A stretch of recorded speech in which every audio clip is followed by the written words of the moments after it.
अस्सलाम वालेकुम, welcome to my YouTube channel smart learning. First year English की unit number 14 along walk home, इसकी मुकम्मल एक्सरसाइज इंशाल्लाह इस वीडियो के अंदर हम कवर करेंगे।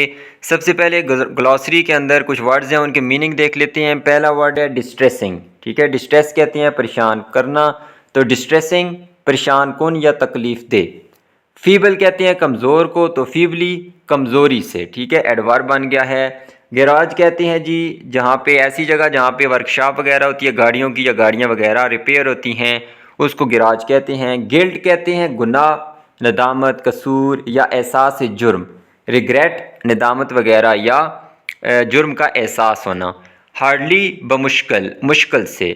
फिर वर्ड है इंटेंटली, जैसे इंटेंशन कहते हैं और उससे निकला है ये एडवर्ब इंटेंटली, गहरी तवज्जो से। पेशेंटली, पेशेंट से निकला है पेशेंस, सब्र को कहते हैं पेशेंट, साबर को कहते हैं नाउन बन जाता है सब्र करने वाला, और पेशेंटली सब्र से। प्रोटेस्ट कहते हैं जी एहतजाज, कंप्लेंट्स या ऑब्जेक्शंस, एतराज़ात। रिमोट दूर दराज, लोकेटेड फार अवे या डिस्टेंट। टार्डीनेस कहते हैं ताख़ीर या सुस्ती। टू एपोलोजाइज माफ़ी मांगना। टू कन्फेस एतराफ़ करना। To acknowledge admit one's misdeeds, faults या क्राइम्स। ठीक है, अपने जो उसने गुनाह किए होते हैं या जराइम वगैरह होते हैं उनका भी एतराफ़ करना, उनको तस्लीम करना। टू कंटेम्पलेट गौर व फिक्र करना। फिर है जी टू इमर्स। इमर्स मतलब कि मगन हो जाना, डूब जाना, महव हो जाना, गुम हो जाना। टू लेट डाउन ये इडियम है जिसका मतलब है मायूस करना। टू प्लीड इल्तजा करना। टू रिलेंट तरस खाना। ऑटरेंसेस कहते हैं समथिंग सैड, रिमार्क्स, वर्ड या स्टेटमेंट्स, अल्फाज, बोल या कही गई बातें। तो यहाँ तक ग्लॉसरी का पोर्शन था। उसके बाद हम देखते हैं वोकेबलरी के अंदर। सबसे पहले हमने ब्लैंक्स को फिल करना है, आइदर अप और डाउन। या तो अप का वर्ड इस्तेमाल करें या डाउन का, तो वर्ब लगा हुआ है उसके साथ जब अप या डाउन लगाएंगे तो वो फ्रेजल वर्ब बन जाएगा और वर्ब का काम करेगा।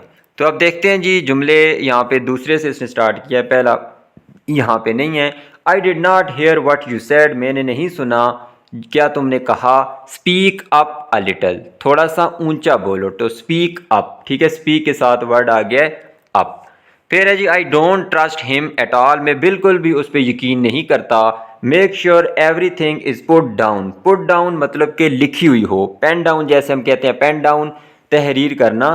तो यकीनी बनाना कि सब कुछ लिखा हुआ हो साइन करने से पहले, मतलब कोई कंट्रैक्ट या जो भी मुआहदा हो रहा है तो उसका जो भी तुम साइन करोगे उससे पहले हर चीज़ उससे ये यकीन दहानी करना कि लिखी होनी चाहिए।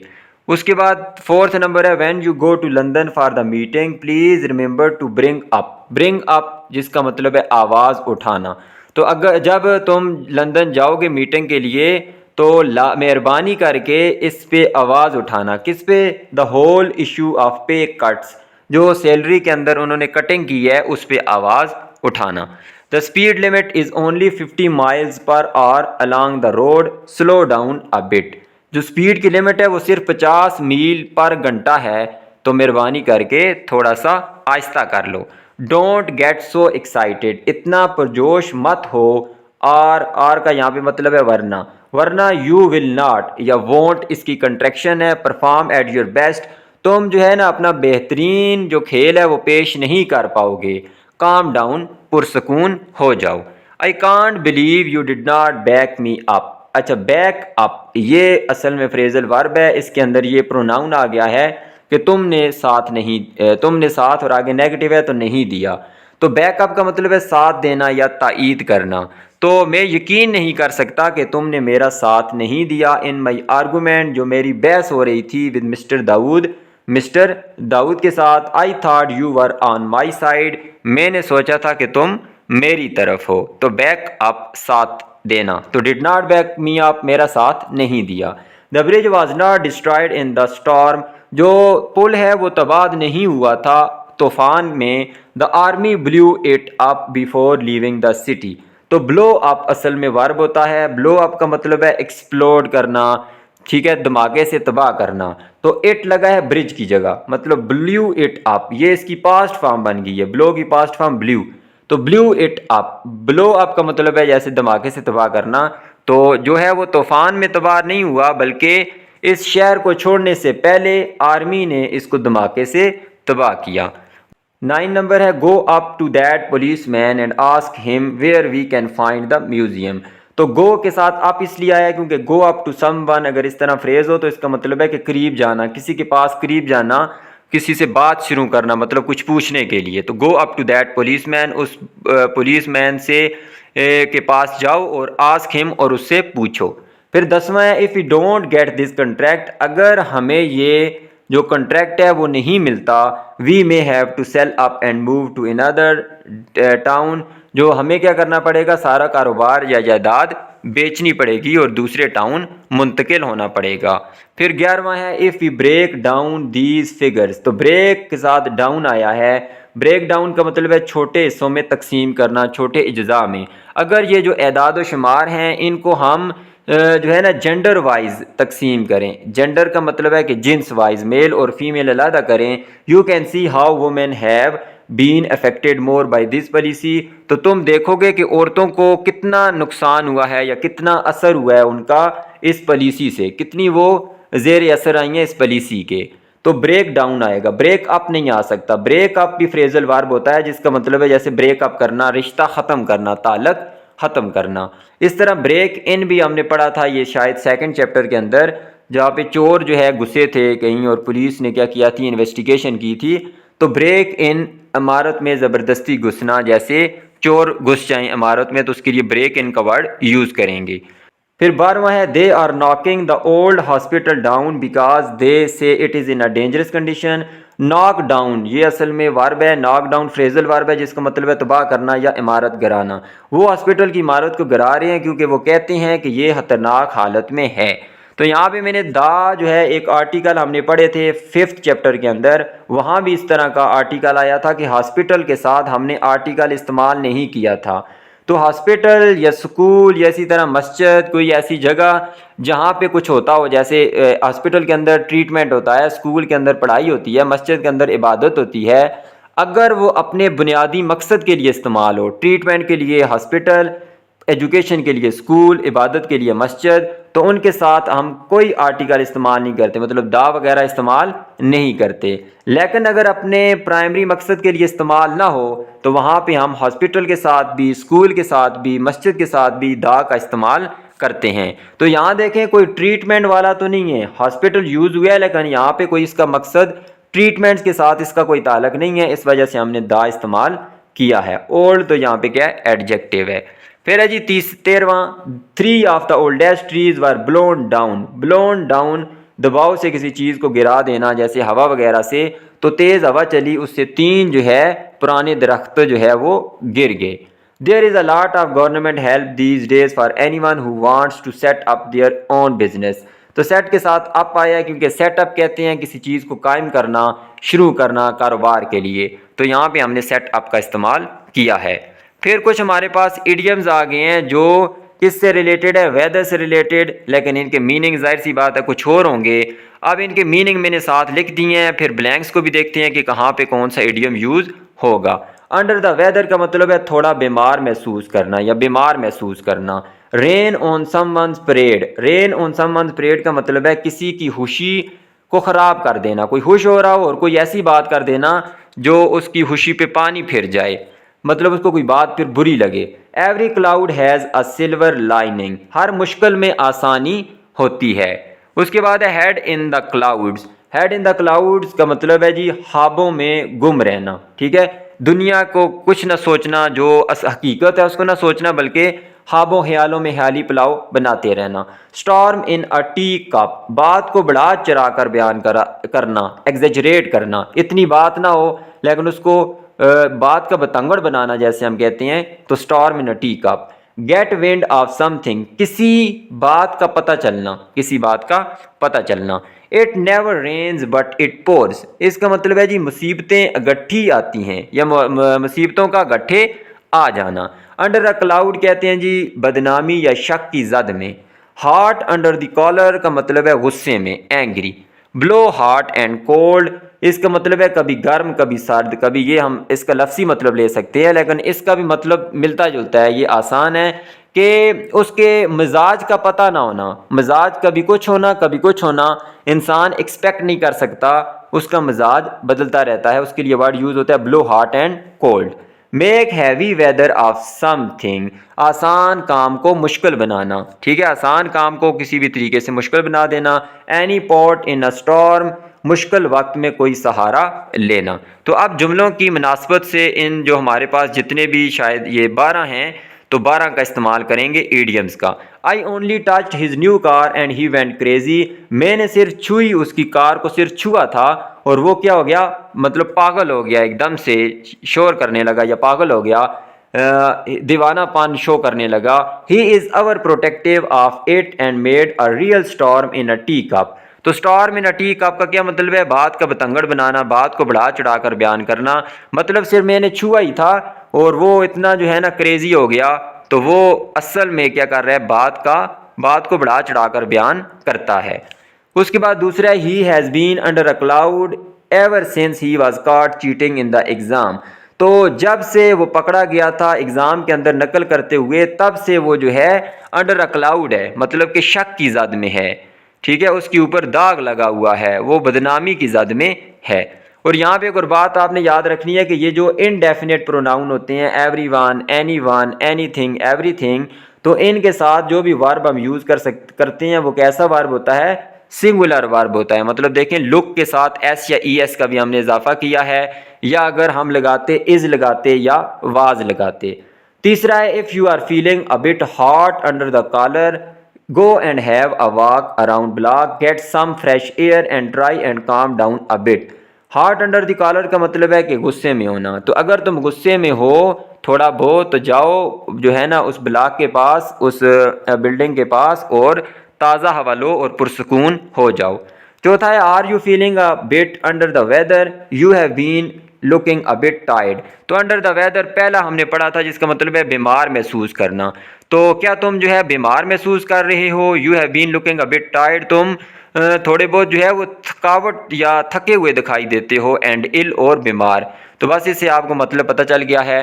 फिर पांचवें, first the bank sent us that rude letter about our loan, पहले जो है बैंक ने ये जो है खत भेजा हमारे लोन के मतलब। Then the house got broken into too, फिर हमारा घर जो है ये टूट गया। देन दिस मॉर्निंग, और अब इस सुबह, Ali last his job, Ali जो है वो अपनी जॉब खो दी उसने, मतलब उसकी जॉब चली गई। ये देखें, पहले लोन के मतलब बात आई, फिर घर उनका टूटा, फिर उसकी नौकरी गई, तो 3 मुसीबतें आ गई। तो इसका मतलब है it never rains but it pours, की मुसीबतें अगट्ठी आती हैं। उसके बाद है छठा, I can never tell what mood she is going to be. ये देखें, मूड के साथ उसका ताल्लुक है कि मैं नहीं बता सकता कि उसका मिजाज कैसा होगा। तो इसका मतलब है उसका मिजाज चेंज होता रहता है। तो मूड चेंज होने के लिए हमने कौन सा यूज़ किया था idiom, she blows hot and cold. वहाँ पे ब्लो था, इधर ब्लोज क्यों लगाया है, क्योंकि शी के साथ सिंगुलर वर्ब हम इस्तेमाल करेंगे, ब्लोज। सातवां है, when I lost my job 3 years ago I felt so depressed but it is true that, जब मैं ने अपनी नौकरी खो दी 3 साल पहले, मैं बड़ा जो है गमज़दा था, बड़ा मायूस फील कर रहा था, लेकिन ये हकीकत है कि हर क्लाउड की सिल्वर लाइनिंग होती है, मतलब कि हर मुश्किल में आसानी होती है, ठीक है, इसका मतलब ये है। तो जॉब तो खो दी, लेकिन हर मुश्किल में आसानी होती है, और मैं मायूस भी था, लेकिन जॉब खोने के बाद I started my own business, मैंने अपना कारोबार शुरू किया, and have been happier ever since, तो मैं पहले से ज़्यादा खुश हूँ, जितना मैं जॉब में खुश था उससे ज़्यादा अभी खुश हूँ। तो इसका मतलब ये हुआ कि मुश्किल में आसानी होती है। मुश्किल ज़रूर आई, लेकिन अल्लाह ने उसको ऐसा अता किया जो उससे भी बेहतर था। आठवें, we have hardly any money, हमारे पास बमुश्किल ही पैसे हैं। You will have to accept any job they offer you because we need money desperately, we have to accept any port in a storm, तो हमें पैसों की बहुत ज़रूरत है, तो मुश्किल वक्त में कोई भी सहारा मिले उसे कबूल करना चाहिए। तो इसके लिए any port in a storm, ये हमने ईडियम यूज़ किया कि मुश्किल वक्त में कोई भी सहारा हो तो उसे एक्सेप्ट करना चाहिए, कबूल करना चाहिए। नौवां है, your uncle was so happy about his new model, आपके अंकल जो है बड़े खुश थे इस न्यू मॉडल जो कार आई है उसके मतलब, that he had finished but his wife turn round and really rain on his parade saying it was just a toy for kids. वो बड़े खुश थे इसके मतलब, लेकिन उसकी जो है ना बीवी थी, उसने ये कहकर उनकी खुशी पे पानी फेर दिया कि ये तो जैसे एक टॉय है किड्स के लिए, बच्चों के लिए खिलौना है। तो हमने इडियम क्या पढ़ा है, rain on someone's parade. Rain on someone's parade का मतलब यहाँ पे मैंने बताया था कि किसी की खुशी को ख़राब करना। तो उसकी गाड़ी की खुशी को इसने ये कह के ख़राब कर दिया कि ये तो जैसे बच्चों का खिलौना होता है। तो यहाँ समवन्स नहीं आएगा क्योंकि हिज लगाएंगे, अंकल है, अंकल मेल है, तो उसके लिए हम जो डिटर्मिनर इस्तेमाल करेंगे वो क्या होगा, हिज। तो रेन ऑन हिज परेड।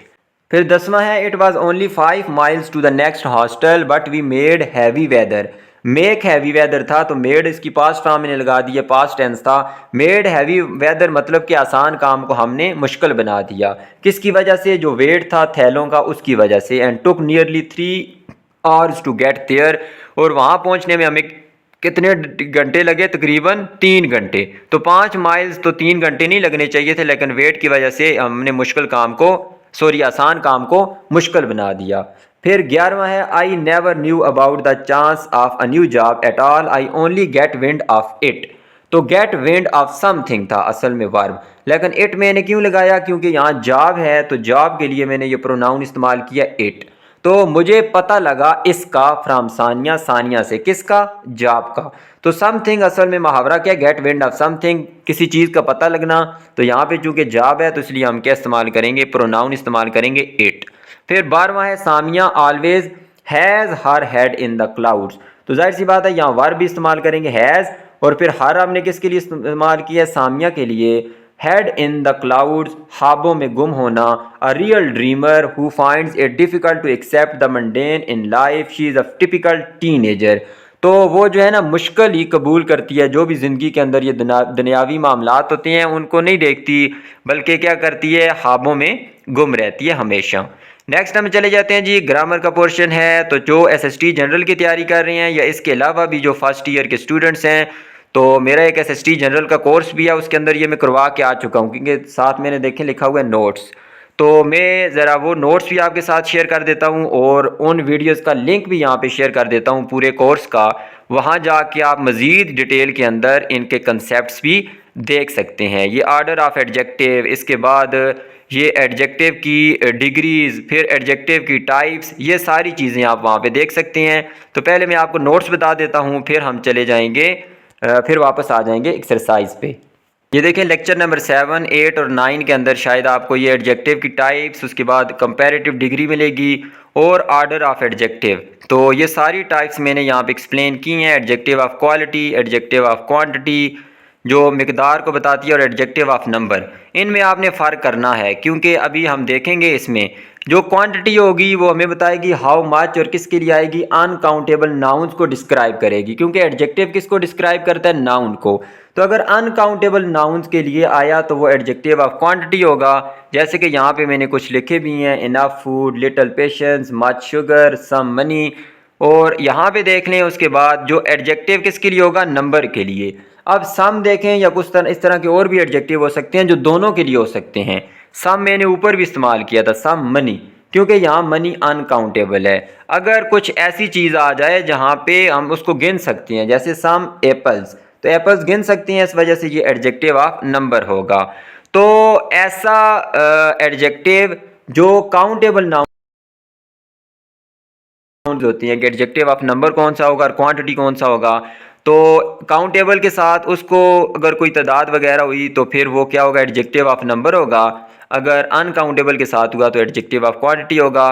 फिर डेमोन्स्ट्रेटिव एडजेक्टिव हैं, दिस, दैट, दीज, दोज और सच। 5 एडजेक्टिव हैं। ये प्रोनाउन के तौर पे भी इस्तेमाल हो सकते हैं और एडजेक्टिव के तौर पे भी। अगर ये नाउन से पहले आया, जैसे दिस बुक, दैट कार, तो फिर एडजेक्टिव होगा। अगर इस तरह हुआ, दिस इज़ माई बुक, ये मेरी किताब है, तो यहाँ ये प्रोनाउन है। हैं दोनों दिस और दैट ही, लेकिन ये यहाँ पे प्रोनाउन के तौर पे इस्तेमाल हुआ है। और अगर नाउन से पहले होगा तो फिर वो क्या होगा, डेमोन्स्ट्रेटिव एडजेक्टिव होगा। फिर देखें इंट्रोगेटिव एडजेक्टिव, फिर पोजेसिव एडजेक्टिव। अगर आपको इनके नोट्स चाहिए तो मैं यहाँ पे नंबर दे दूँगा। ये देखें सारे मैंने मेंशन किए हुए हैं। ये एसएसटी जनरल के लिए मैं बात कर रहा हूँ। जिनको नोट्स चाहिए तो व्हाट्सएप नंबर में यहाँ पे लिख दूँगा, आप रब्ता करके इनको ले सकते हैं। और ये PDF नोट्स पेड होंगे, ठीक है। ये मैं पहले ही करवा चुका हूँ, ये एक्सरसाइजेज उस कोर्स के अंदर मैं करवा के आ चुका हूँ। तो चले अब चले जाते हैं अपनी एक्सरसाइज पे। ये देखें जितनी भी 10th 7th 8th उसमें एडजेक्टिव की एक्सरसाइजेज थी वो मैंने इसके अंदर शामिल की हुई थी। अब जल्दी जल्दी इसको देख लेते हैं जी। Karachi is a big city, तो बिग जो है ये क्वालिटी को बता रही है, तो यहाँ पे एडजेक्टिव ऑफ क्वालिटी है। फिर ही एड सम राइस, तो ये देखें अब यहाँ पे आपने कंफ्यूज नहीं होना क्वांटिटी या नंबर में। तो राइस क्या है, ये अनकाउंटेबल है, इसके साथ सम जो है एडजेक्टिव ऑफ क्वांटिटी होगा। अनकाउंटेबल के लिए some, adjective of quantity. Foolish crow, तो यहाँ पे क्रो है, इसके लिए ये क्वालिटी बता रहा है, कोई क्वांटिटी या नंबर नहीं बता रहा, तो ये एडजेक्टिव ऑफ क्वालिटी है। फिर लिटिल देख लें, साथ देखें पेशेंस। पेशेंस एक एब्स्ट्रैक्ट नाउन है जो कि अनकाउंटेबल है, तो उसके साथ जो लिटिल होगा वो एडजेक्टिव ऑफ क्वांटिटी होगा, नंबर नहीं होगा, तो quantity. He lost all of his wealth, here all is, तो ऑल देख लें यहाँ पे किसके साथ आया, वेल्थ के साथ। वेल्थ जो है वो दौलत है जो कि अनकाउंटेबल है, तो अनकाउंटेबल के साथ भी adjective of quantity. Sufficient rain, तो रेन जो है अनकाउंटेबल होगा, इसके साथ जो सफिशिएंट आया है वो एडजेक्टिव ऑफ क्वांटिटी होगा। 5 फिंगर्स, फिंगर काउंटेबल है, उंगलियां गिनी जा सकती हैं, तो ये एडजेक्टिव ऑफ नंबर होगा। सेवरल मिस्टेक्स, तो सेवरल क्यों ये एडजेक्टिव ऑफ नंबर है, क्योंकि मिस्टेक्स गलतियां हैं जो कि गिनी जा सकती हैं, इसका सिंगुलर होता है मिस्टेक, प्लूरल मिस्टेक्स, तो इसके साथ सेवरल कई गलतियां, तो ये एडजेक्टिव ऑफ नंबर है। फर्स्ट मंथ, तो फर्स्ट देख लें ये भी एडजेक्टिव है, और ये फर्स्ट, सेकंड, थर्ड या 5 4 6 ये सारे एडजेक्टिव ऑफ नंबर होते हैं, क्योंकि मंथ हम क्या कर सकते हैं, गिन सकते हैं।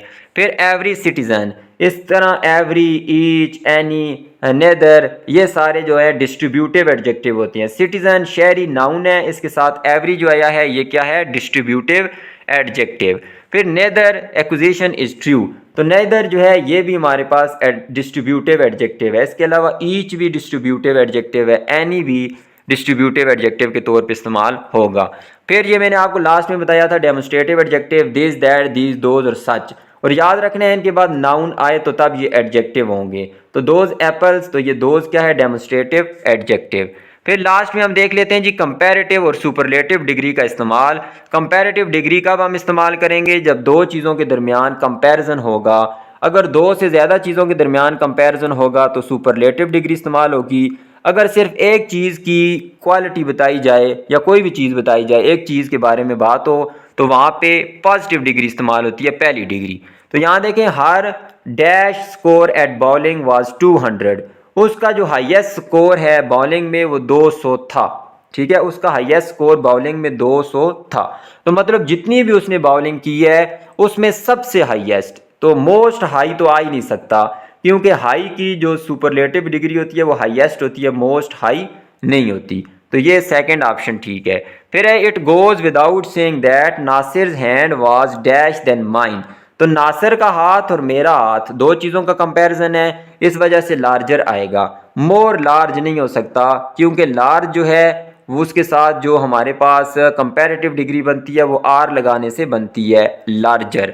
फिर है जी Maheen was better than Abrar at solving riddles, पहेलियाँ बूझने में या पहेलियाँ सॉल्व करने में महीन बेहतर थी किसके मुकाबले में, अबरार के मुकाबले में। तो महीन और अबरार का कंपैरिजन है, और गुड की कंपैरेटिव डिग्री बेटर होती है, मोर गुड नहीं होती। फिर चौथा है this test tube of water is definitely clear than other, तो दो टेस्ट ट्यूब हैं, ये टेस्ट ट्यूब और वो दूसरी जो टेस्ट ट्यूब है उसके मुकाबले में ये वाली क्या है, क्लियर है, साफ है ज़्यादा, तो क्लियर आ जाएगा। उसके बाद हमारे, क्योंकि दो चीज़ों का कंपैरिजन है तो clearer, comparative degree. Tomorrow's weather, कल का मौसम शुड भी होना चाहिए डैश देन टूडेज, तो यहाँ पे देखें कल का मौसम और आज का मौसम, इन दो मौसमों का मुकाबला है, तो कंपैरेटिव डिग्री लगेगी, कूलर कूलेस्ट नहीं आएगा। फिर है जी यहाँ पे ये बड़ी कन्फ्यूजन थी इस पे, लेकिन इसका आंसर यही है कि कंपेयर टू नादियाज कैट्स, जो नादिया की बिल्लियाँ हैं उनसे मुवाजना अगर किया जाए, माइन इज़ हार्डली स्लिमर, तो यहाँ भी उसने दा इस्तेमाल किया है कि उसके बाद वैसे जो सुपरलेटिव डिग्री होती है जैसे हाईएस्ट, बिगेस्ट, ग्रेटेस्ट, उससे पहले दा आता है, लेकिन चूंकि यहाँ पे ये स्लिमेस्ट नहीं आता बल्कि स्लिमर आता है, कंपैरेटिव डिग्री आती है, इस वजह से दा भी साथ नहीं आएगा। तो कन्फ्यूजन ये है कि अगर आप ये एग्जाम में ये है कि ये बिल्लियाँ ज़्यादा हैं और वो मेरी एक बिल्ली है, तो ये मतलब कि दो से ज़्यादा जब चीज़ें हो जाएं, उनका मवाजना हो, तो फिर वो क्या लगाई जाती है, सुपरलेटिव डिग्री। लेकिन यहाँ पे देखें कि नादिया की बिल्लियाँ और मेरी बिल्ली, तो नादिया की बिल्लियाँ एक ग्रुप है पूरा, तो उसको आप एक सिंगल एंटिटी लें, मतलब कि वो सिंगल ग्रुप है, उसका मुकाबला मेरी बिल्ली के साथ है। ठीक है, तो इस वजह से ये समझें कि ये दो चीज़ें हैं, दो चीज़ों का आपस में कंपैरिजन हो रहा है। उसकी बहुत सारी बिल्लियों से मुराद आप ये तो होगा कि दो या ज़्यादा बिल्लियाँ होंगी, 3-4, लेकिन यहाँ पे फिर आप कंपैरेटिव डिग्री लगाएंगे क्योंकि हम इसको एक ग्रुप के तौर पे लेंगे। अगर आप इस तरह बोलें कि my cat is the slimmest of all, मतलब सबसे जो है वो स्लिम है, या my cat is the slimmest among all cats, तो फिर उनका मुकाबला हो रहा है सबके साथ। लेकिन यहाँ पे एक ग्रुप ले रहे हैं हम और इस एक का मुकाबला है इस पूरे ग्रुप के साथ, तो मतलब दो चीज़ें हो गई। तो यहाँ पे कंपैरेटिव डिग्री आएगी, फिर दा का इस्तेमाल साथ हम नहीं करेंगे। तो काफ़ी लेंथी एक्सरसाइज थी, लेकिन यहाँ पे ये चैप्टर हमारा मुकम्मल हो चुका है। उम्मीद करता हूँ आपको वीडियो पसंद आई होगी। वीडियो अच्छी लगी है तो इसको लाइक कर दें, चैनल को सब्सक्राइब कर दें। अल्लाह हाफिज़।